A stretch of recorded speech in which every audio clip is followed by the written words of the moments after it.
सभी प्रतियोगी परीक्षाओं में शामिल और बोर्ड परीक्षा में शामिल होने वाले, सर्विस के क्षेत्र में अपना योगदान के लिए इच्छुक मेरे दोस्तों को मेरा प्यार भरा नमस्कार। आशा करता हूँ कि आप लोग बेहतर तरीके से अपनी तैयारी कर रहे होंगे और आगे भी इसको सही दिशा में ले जाने के लिए प्रयासरत होंगे। मित्रों, हमारी भाषा संस्कृत भाषा देव भाषा के नाम से जानी जाती है और इसी संस्कृत से हमारी हिंदी की लिपि देवनागरी आई है। तो इस हमारी भाषा में कितने वर्ण हैं, इन सब के बारे में इस वीडियो में विस्तार से चर्चा करेंगे। तो इस जो हमारा ये पहला मास्टर वीडियो है, इसका मुख्य बिंदु है वर्ण विचार। इसमें वर्णमाला और संस्कृत भाषा के बारे में जानकारी है। इसमें माहेश्वर सूत्र एवं प्रत्याहार ज्ञान, माहेश्वर सूत्र कितने हैं और इनकी क्या उपयोगिता है, अच यानी स्वर और उनके वर्णभेद, हल यानी व्यंजन और व्यंजन के वर्णभेद, इसके अलावा अयोगवाह, अनुस्वार, विसर्ग, जिह्वामूली, उपधमानीय, जो भी सारे भाषा के जितने भी महत्वपूर्ण अंग हैं उनके बारे में हम समझेंगे। तो यह वीडियो सभी शिक्षक वर्गीय प्रतियोगी परीक्षाओं के लिए, अन्य सभी परीक्षाओं के लिए हिंदी का विशेष महत्व है और संस्कृत की वर्णमाला का भी। तो हिंदी के लिए यूपीटीईटी, एमपी वर्ग 1, 2, 3, सीटीईटी, टीजीटी और बोर्ड परीक्षा और सभी तैयारियों के लिए ये वीडियो महत्वपूर्ण है। तो हमारे इस वीडियो संस्कृत वाईआरएस गौतम इस चैनल को सब्सक्राइब करें, लाइक करें और हमें अपने महत्वपूर्ण कमेंट्स भी प्रेषित करें। तो वीडियो शुरू करते हैं।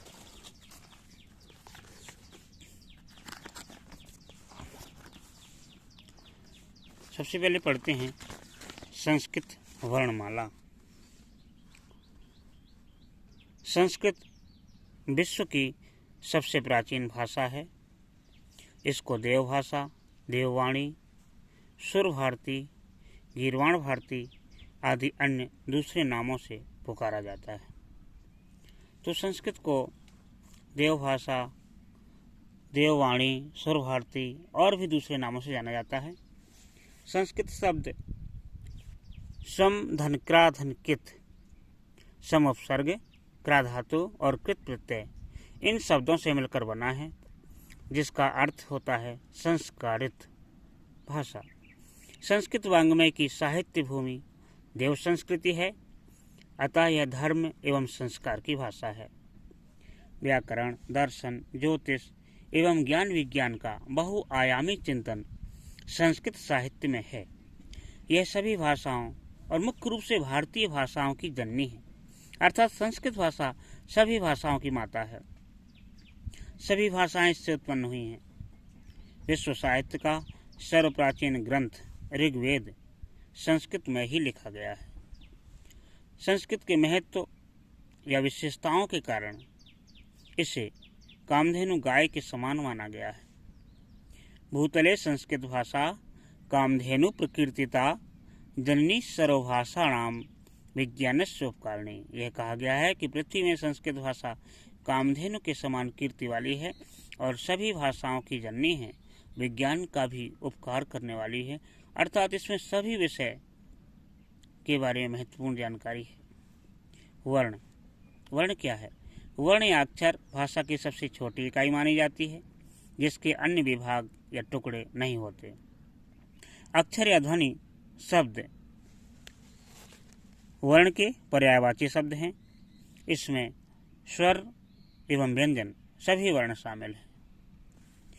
माहेश्वर सूत्र अल अर्थात आ से अंतिम वर्ण ला तक सभी वर्ण हैं। इसमें आ, ई, औ, का, गा, मा, या, रा, हा आदि सभी वर्ण कहलाते हैं। तो वर्ण में सारे वर्ण हैं ना तो वर्ण अकेला अच यानी स्वर है और ना ही व्यंजन, बल्कि अच और हल दोनों अर्थात स्वर और व्यंजन दोनों ही वर्णों में शामिल हैं। सम्मिलित रूप से अल्प प्रत्याहार जो शुरुआत से आ से लेकर ला तक है वर्ण के लिए ही है। शब्द क्या है? शब्द को संस्कृत में पद कहा जाता है। अपदम ना प्रयुंजित के अनुसार अपदम यानी बिना पद का प्रयोग नहीं करना चाहिए के अनुसार वाक्य में बिना पद का वर्ण प्रयोग नहीं करना चाहिए। और पद हमेशा सार्थक होता है। जो पद होता है, शब्द होता है, उसमें कोई ना कोई अर्थ निकलता है, तो पद हमेशा सार्थक शब्द होता है, अर्थात पद शब्द का निश्चित अर्थ निकलता है।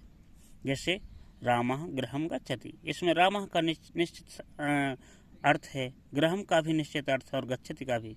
इसी तरह हिंदी में राम घर जाता है, सभी का चारों वर्णों का निश्चित अर्थ है।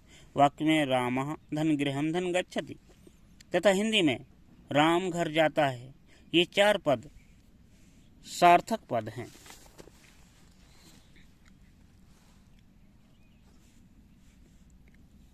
प्रत्याहार माहेश्वर सूत्रों के आधार पर विभिन्न प्रत्याहारों का निर्माण किया गया है। प्रत्याहार दो वर्णों से मिलकर बनता है। जैसे पहला सूत्र माहेश्वर का है अय्यण, अय्यण सूत्र है, इसमें आ से अणा तक अण प्रत्याहार है, आ भी है अणा भी है। इसमें आ ई उ को गिना जाएगा, लेकिन अंतिम जो हलंत वर्ण है अणा, इसकी इत संज्ञा हो जाएगी और इत संज्ञक वर्ण का लोप हो जाता है। अतः हल वर्ण का प्रयोग माहेश्वर सूत्रों में हल वर्ण का प्रयोग सिर्फ प्रत्याहार बनाने के लिए किया गया है। संस्कृत की वर्णमाला माहेश्वर सूत्रों से निष्पन्न हुई है, जो आगे चलकर देवनागरी की वर्णमाला के रूप में हमारे सामने आई। हिंदी की वर्णमाला, हिंदी की जो लिपि है वो देवनागरी है, वो संस्कृत की वर्णमाला से ही निकली है और हमारे सामने हिंदी के रूप में देवनागरी की वर्णमाला के रूप में हमारे सामने आई। वह विशुद्ध वैज्ञानिक है। जो वर्णमाला है आप देखेंगे कि बहुत ही वैज्ञानिक तरीके से बनी हुई है। माहेश्वर सूत्र 14 यानी 14 हैं, जो महर्षि पाणिनि को भगवान शिव के नटराज नृत्य के पश्चात डमरू से निकली 14 ध्वनियों से बना हुआ है। माहेश्वर सूत्र भगवान शिव के द्वारा निकली डमरू से बजाई गई डमरू की 14 ध्वनियों से बना है, क्योंकि उक्ति है रत्तावसाने नटराज राजो ननाद ढक्काम नव पंचवारम उद्धर्तु कामः सनकादि सिद्धान एतद विमर्शे शिव सूत्र जालम। नृत्य की अवस्था में नटराज राज भगवान शिव के ननाद माने बजाने से, ढक्का माने डमरू, 9 पंचवारों 9 और 5 अर्थात 14 बार भगवान शंकर के नृत्य की अवस्था में 14 बार डमरू बजाने से उद्धर्तु कामः, कामनाओं को उद्धार करने के लिए सनकादि ऋषियों के लिए उन्होंने शिव सूत्र जाल यानी माहेश्वर सूत्र की रचना की। 14 माहेश्वर सूत्राणी, 14 माहेश्वर सूत्र कौन कौन से हैं देखते हैं। 14 माहेश्वर सूत्र, पहला माहेश्वर सूत्र है अय्यण, दूसरा है रिलिर्क, तीसरा है एओंग, चौथा अय्याउच, पांचवा है वरट, छठवां लण, सातवां यमगणनम, आठवां झभई, नवां घटधस, 10वां जब गढ़दस, 11वां खप छठ थच टताओ, 12वां कपय, 13वां ससर, 14वां हल। तो ये माहेश्वर सूत्र हैं। अय्यण लेके आऊंगा यावच है वरट लण यमगणनम झभई घटदस जब गढ़दस खप छठ थच टताओ कपय ससर हल। तो 14 माहेश्वर सूत्र हैं। माहेश्वर सूत्रों में पहले अच हैं, आ से लेकर चा तक अच। पहले सूत्र में आ है और चौथे सूत्र के अंत में चा है। अच, अच का अर्थ होता है स्वर। अच का अर्थ क्या है? स्वर। अच माने स्वर। सूत्र क्रमांक 1 के आ से लेकर, सूत्र क्रमांक 1 के आ से लेकर सूत्र क्रमांक 4 के, सूत्र क्रमांक 4 के अंतिम हलंत वर्ण, अंतिम हलंत, इसमें हलंत लगा है। अंतिम हलंत, वैसे तो हलंत सभी सूत्रों के अंत में लगा है, तो हलंत वर्ण को गिना नहीं जाता। तो अंतिम हलंत वर्ण च तक अच या स्वर वर्ण हैं। ये हैं आ ई ओ, रील री, ए ओ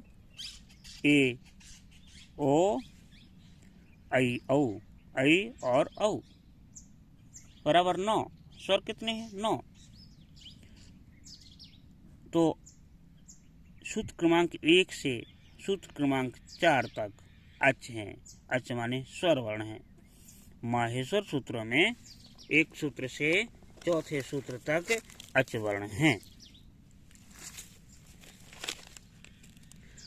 अब 5वां सूत्र है वरट, हा से शुरू होता है, और 14वां सूत्र अंतिम हल। तो ये हल माने व्यंजन, व्यंजन को संस्कृत में हल कहते हैं। सूत्र क्रमांक 5 से सूत्र क्रमांक 14वें तक, सूत्र क्रमांक 5 से सूत्र क्रमांक 14वें तक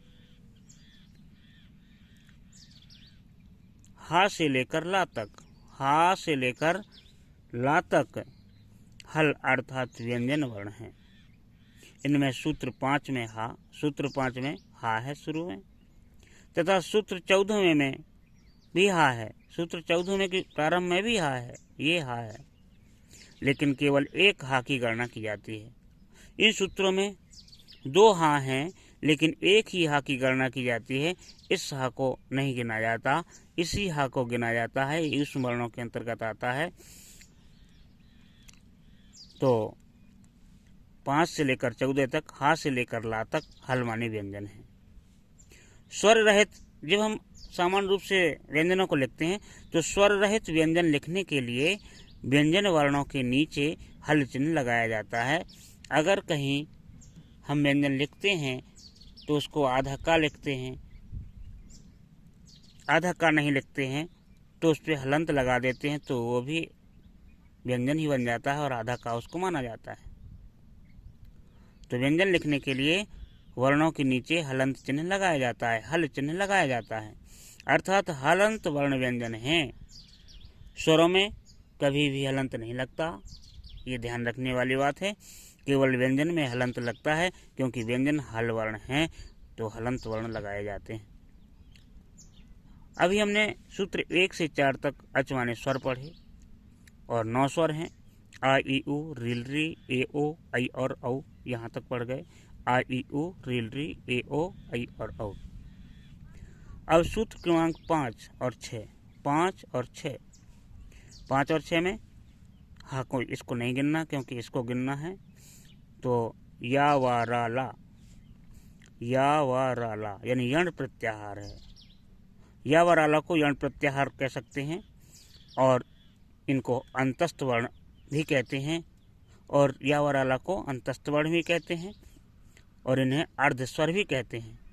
तो पहले स्वर पढ़े हमने सूत्र 1 से 4 तक। 5वें और 6वें सूत्र में अर्धस्वर हैं।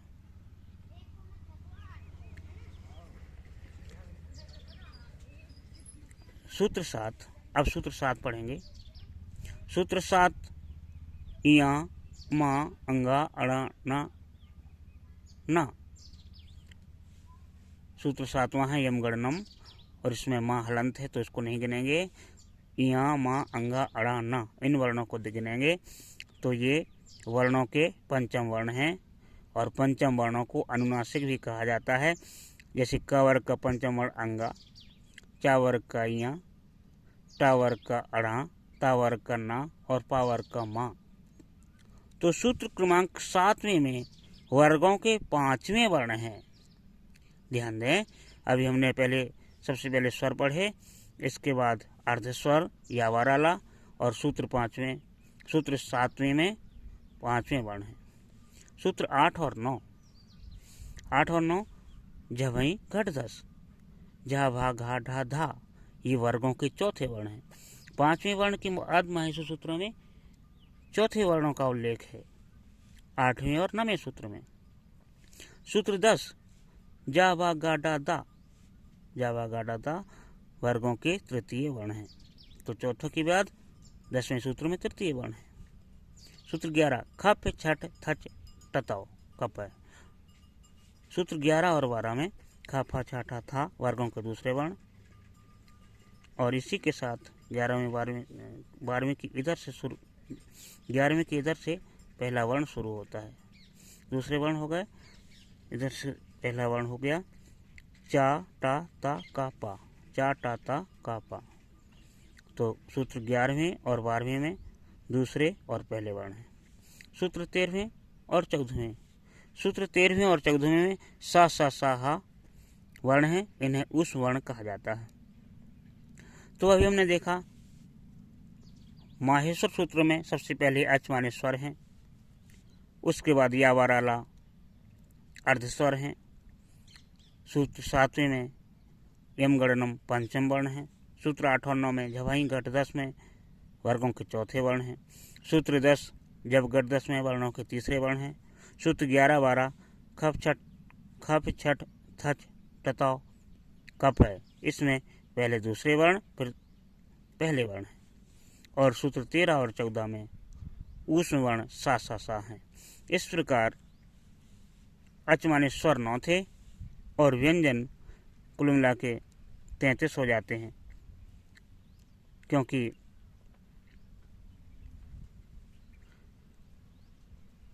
4 वर्ण अर्धस्वर, 5 वर्ण यमगणनम, 4 5 9, 5 14, 5 19, 5 24, 5 29 और 4 33। अतः माहेश्वर सूत्रों में 9 अचवर्ण प्लस 33 हल वर्ण, कुल मिलाकर 42 वर्णों का उल्लेख है। माहेश्वर सूत्रों में अच माने स्वर 9 और 33 हल वर्ण, इतने वर्णों का कुल मिलाकर 42 वर्णों का उल्लेख है।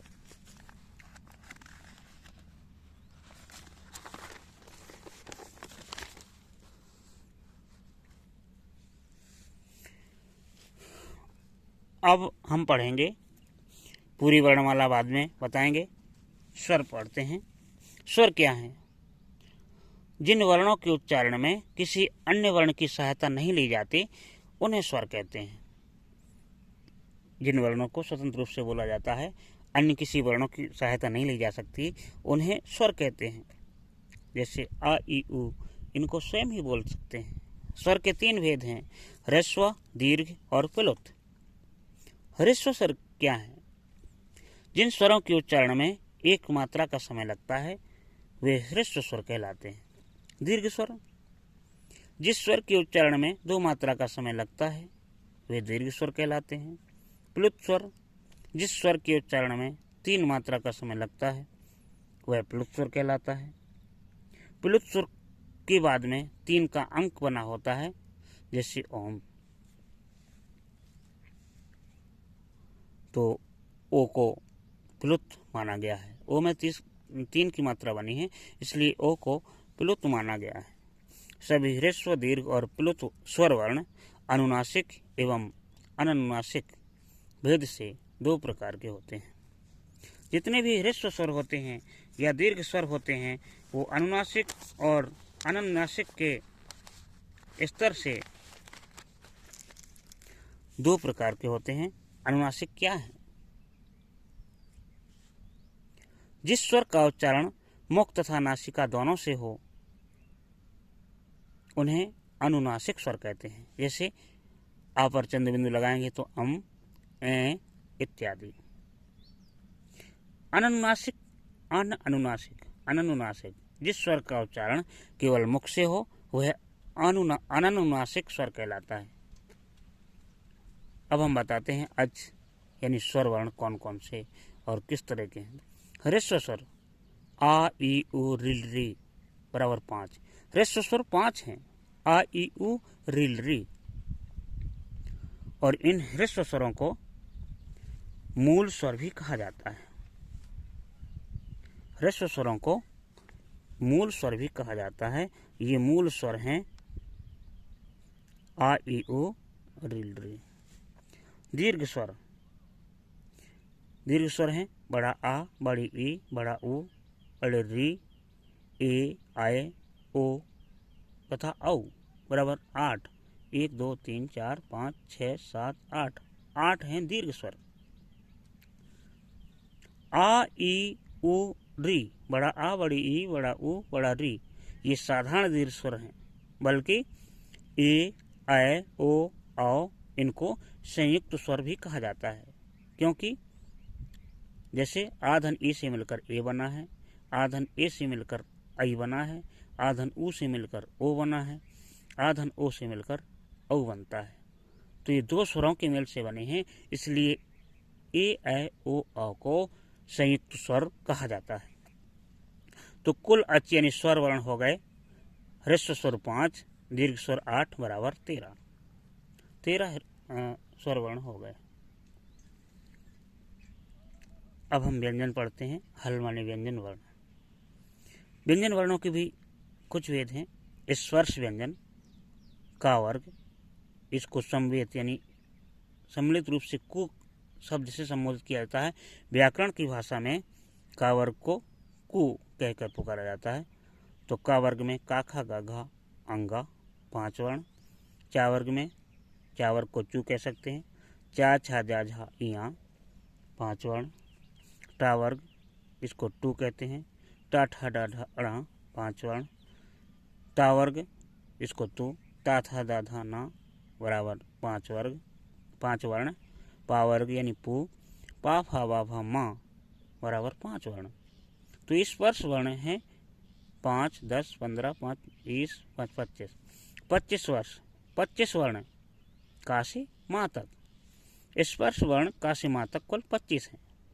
व्याकरण में इन 5 वर्गों को का वर्ग को कु, चा वर्ग को चू, टा वर्ग को टू, ता वर्ग को तू और पा वर्ग को पू नाम से जाना जाता है।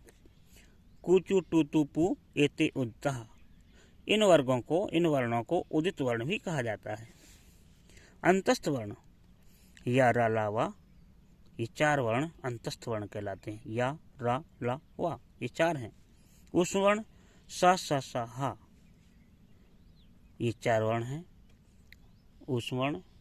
तो कुल मिलाकर व्यंजन 25 स्पर्श वर्ण, 4 अंतस्थ और 4 उष्म, कुल हल अर्थात व्यंजन 33। तो कुल व्यंजन 33 हो गए।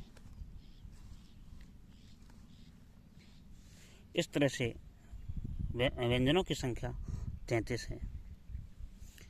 स्पर्श का से लेकर माँ तक, अंतस्थ यारा लावा, उष्म सा, सा, सा।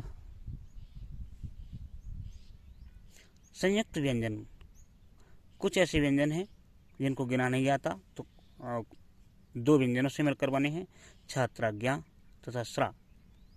अलग से कोई व्यंजन नहीं है, अभी तो संयुक्त व्यंजन है। जैसे छा बराबर का धन सा, त्रा ता धन रा अध ता धन रा, और ज्या जा धन इया, श्रा श्रा धन रा, प्रा अध पा धन रा। ये संयुक्त व्यंजन है।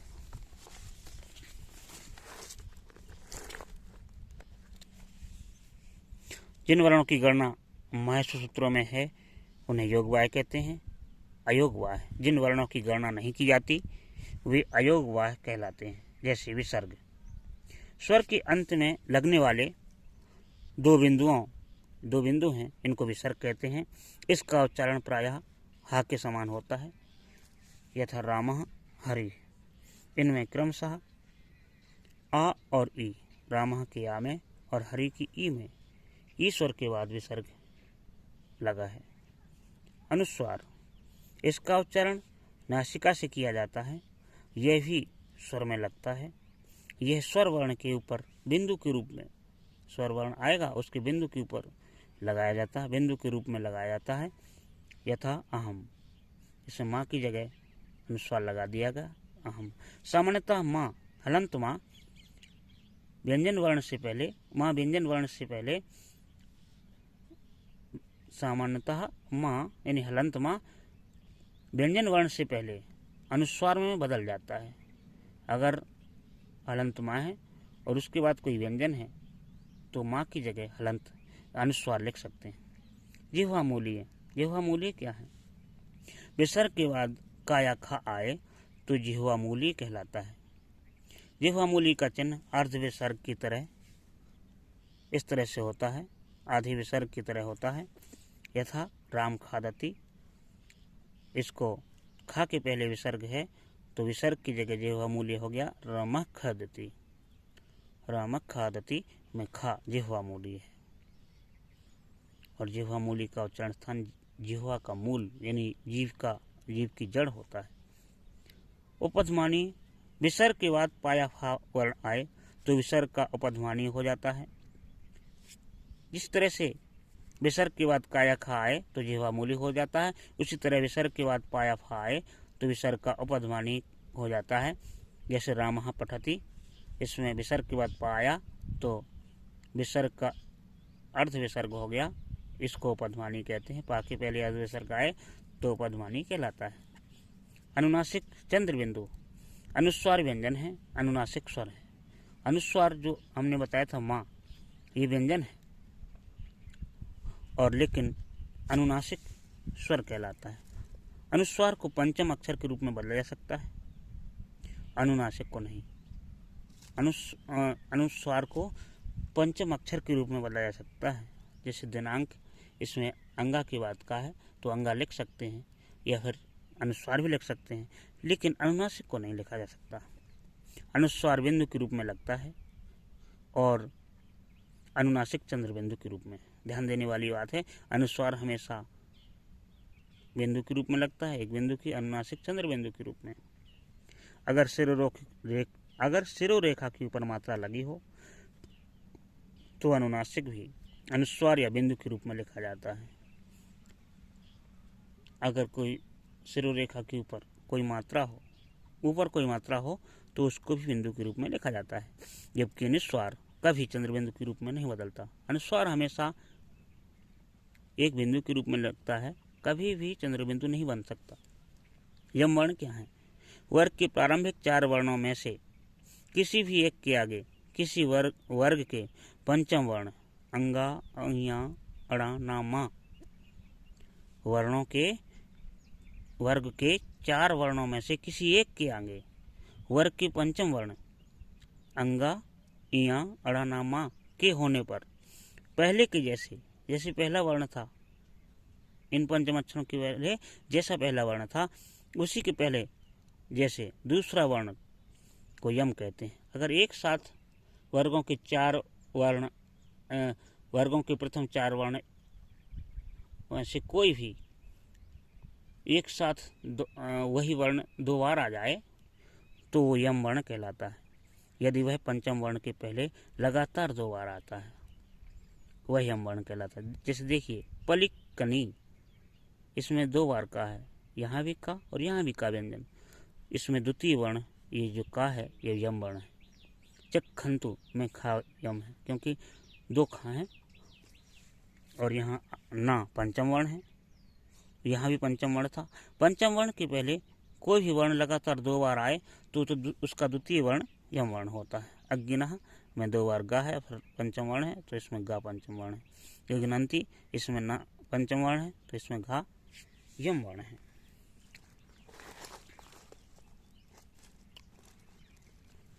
पाणिनि शिक्षा के अनुसार पाणिनि जय वर्णमाला कितनी है उसमें बताते हैं 63 या 64 वर्ण हैं।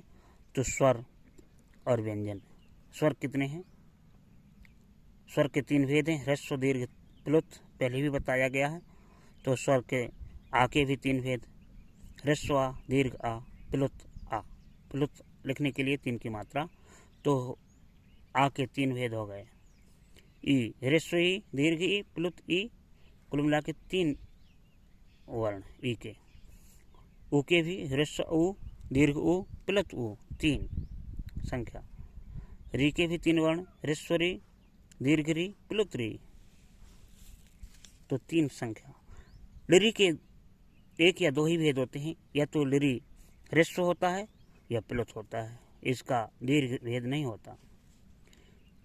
ए हमेशा दीर्घ या प्लुत होता है, तो ये 1 2 संख्या। ओ हमेशा दीर्घ या प्लुत होता है, तो ओ की भी दो संख्या।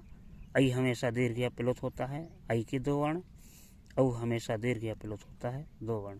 कुल स्वर वर्ण 3, 3, 6, 3, 9, 3, 12, 2, 14, 2, 16, 2, 18, 2, 20 और इसमें एक या दो, तो 20, 1, 21 या 22 स्वर हुए 21 या 22। व्यंजन वर्ण का से माँ तक स्पर्श व्यंजन, इनकी संख्या 25। यावराला अंतस्थ यानी यण वर्ण 4। सा ऊष्म यानी सलवर्ण 4। जिह्वामूली का और खा एक वर्ण। उपध्मानी पा फा एक वर्ण। अनुस्वार 1, विसर्ग 1। यम वर्ण 4, दुष्पृष्ठ 1। कुल मिला के 25, 4, 29, 4, 33, 1, 34, 35, 36, 37, 4, 41, 1, 42। व्यंजन 42। इस तरह से कुल यानी स्वर 21 या 22 और व्यंजन 42, 63 या 64 वर्ण संस्कृत वर्णमाला में हैं। धन्यवाद साथियों। इस तरह से हमारा ये वर्णमाला का वीडियो समाप्त होता है। अगला वीडियो संधि और प्रयत्न के रूप में होगा। नमस्कार।